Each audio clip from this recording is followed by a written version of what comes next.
السلام عليكم ورحمة الله وبركاته. بسم الله والحمد لله والصلاة والسلام على رسول الله وعلى آله وصحبه ومن والاه. رب اشرح لي صدري ويسر لي أمري واحلل عقدة من لساني يفقهوا قولي. Mes frères et sœurs, parlons aujourd'hui avec l'aide d'Allah Tabarak wa Ta'ala de notre relation avec le Coran pendant le mois de Ramadan. Il y a une question qu'il faut qu'on se pose impérativement qui est: quelle est ma relation avec le Coran pendant le mois de Ramadan?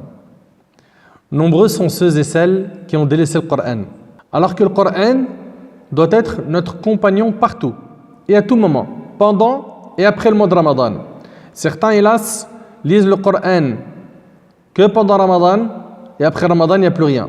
Et d'autres, malheureusement, ni pendant Ramadan, ni en dehors de Ramadan, ils touchent le Coran. Wa inna lillahi wa inna ilayhi raji'un. Et ça, c'est une chose qui attriste. C'est un danger.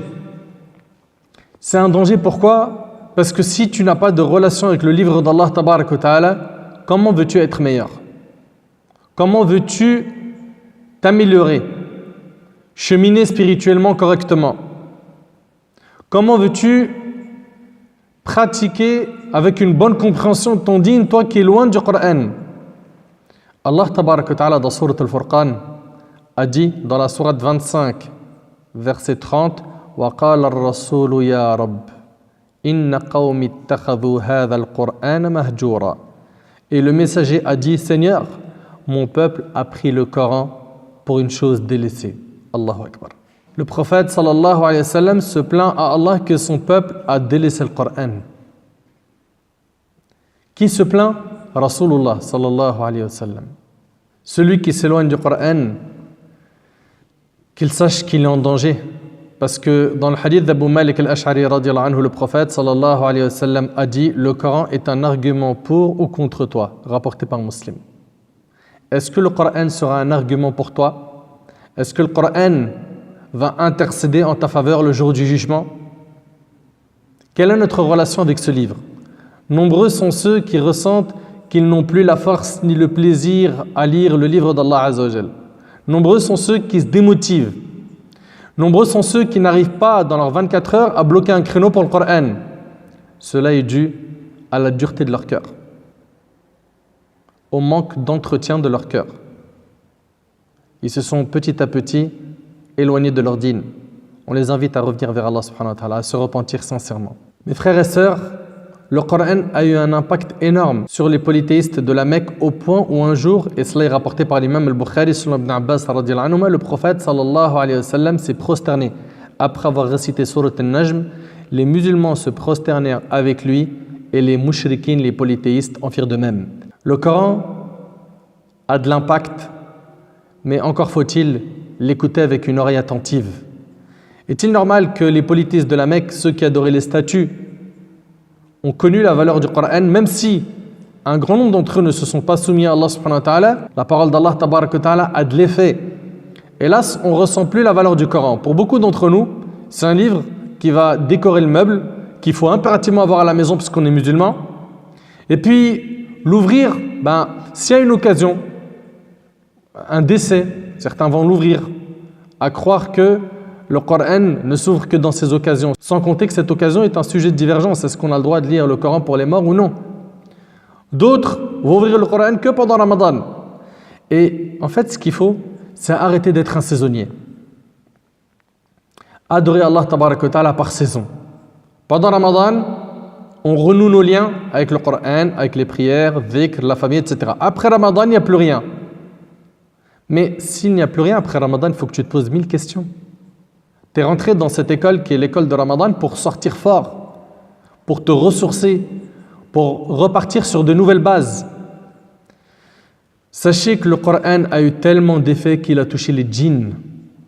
Les djinns, dans Surat al-Jinn, dans le premier verset et le deuxième, Allah Tabarak wa Ta'ala nous dit: Ba'da a'udhu billahi minash shaitanir rajim, bismillahir rahmanir rahim, qul uhiya ilayya annahu istama'a nafarun minal jinn. فقالوا إنا سمعنا قرآنا عجبا يهدي إلى الرشد فآمنا به ولن نشرك بربنا أحدا.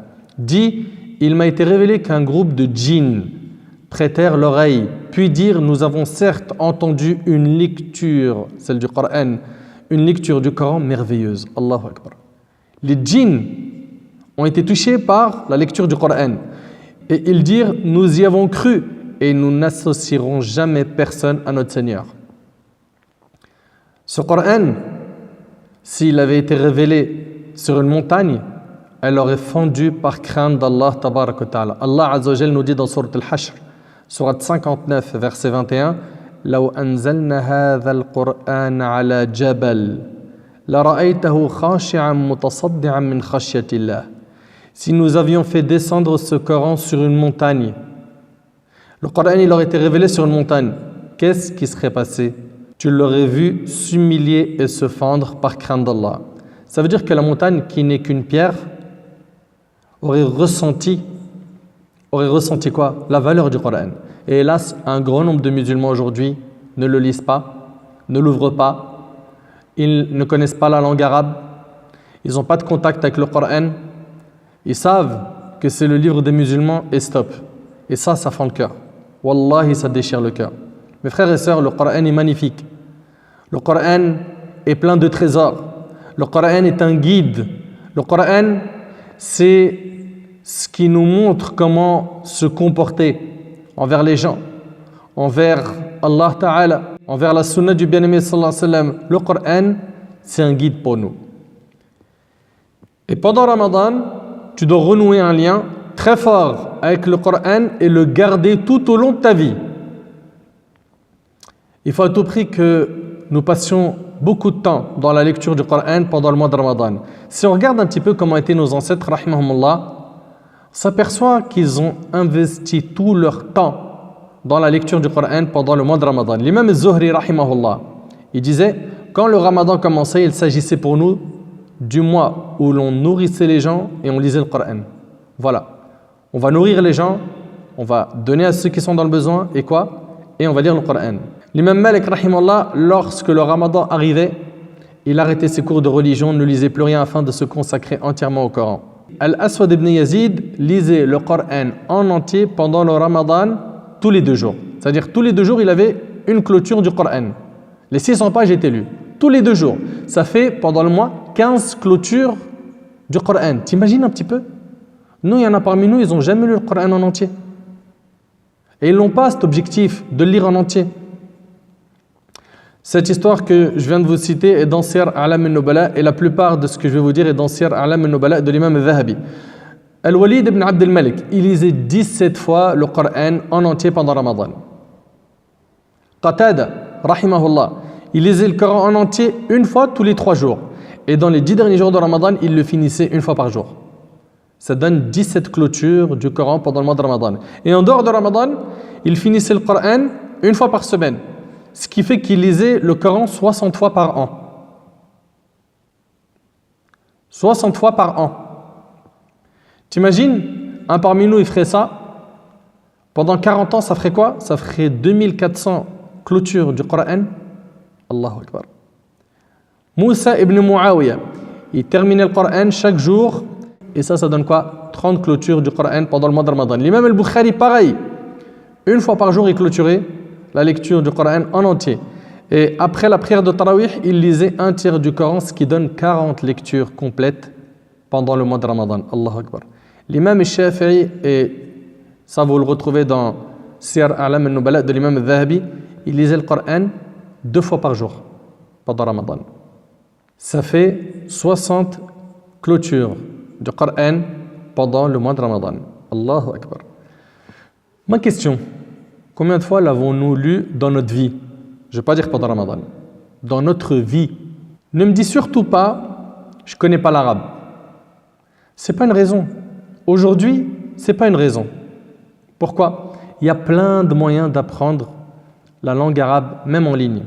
Tu ne peux pas te déplacer, tu as des contraintes à cause de ton travail. Apprends en ligne. Et puis, je vais vous mettre le lien d'une vidéo juste ici. Vous cliquerez sur ce point et vous aurez, Inch'Allah, accès à une plateforme qui enseigne la langue arabe en 6 semaines, gratuitement.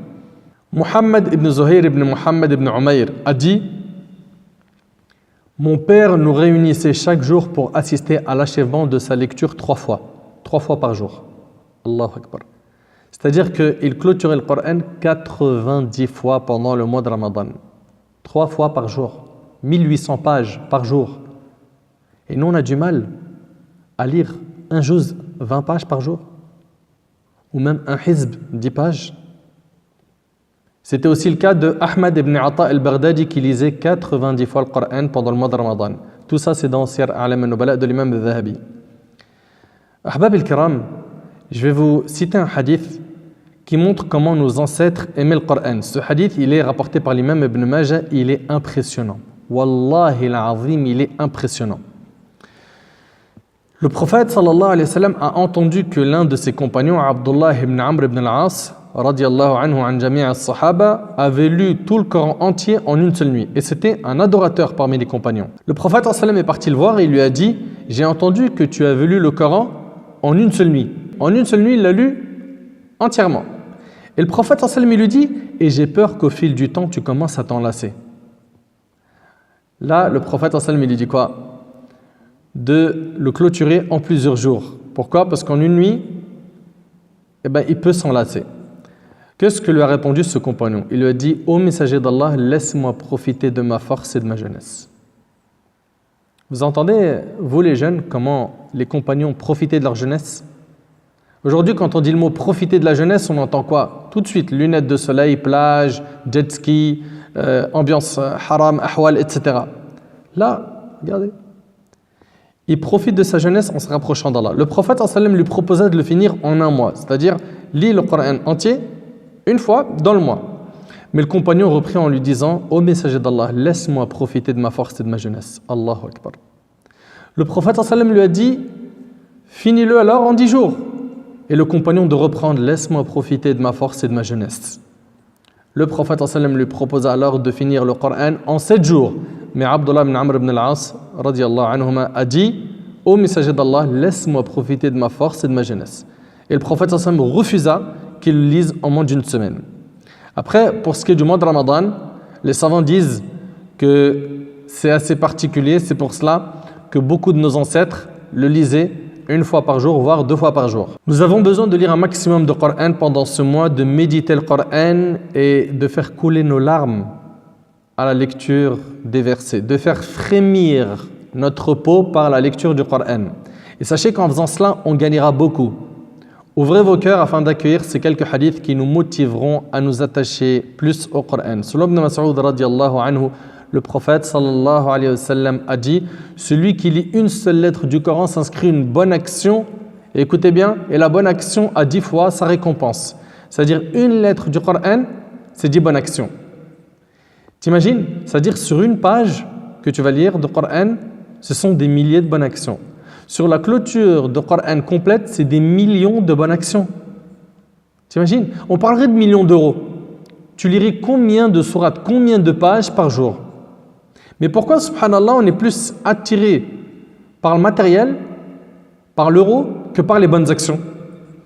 Ici, le prophète sallallahu alayhi wa sallam dit, je ne dis pas que Alif, Lam, Mim sont une lettre, mais Alif est une lettre, Lam est une lettre et Mim est une lettre rapportée par Tirmidhi. Mais malheureusement, beaucoup de gens ne lui accordent pas assez d'importance, alors que c'est 10 bonnes actions par lettre. Chaque jour, on peut mettre dans notre compte de bonnes actions des millions de bonnes actions. Mais hélas, on perd vite la motivation, on est pris par l'insouciance, le diable est souvent là pour nous chuchoter des mauvaises idées. Vous allez me dire, ils sont enchaînés les démons pendant ce mois, effectivement, mais on a tellement pris de mauvaises habitudes par les chuchotements du diable qu'aujourd'hui on a du mal à éduquer notre ego. On a du mal.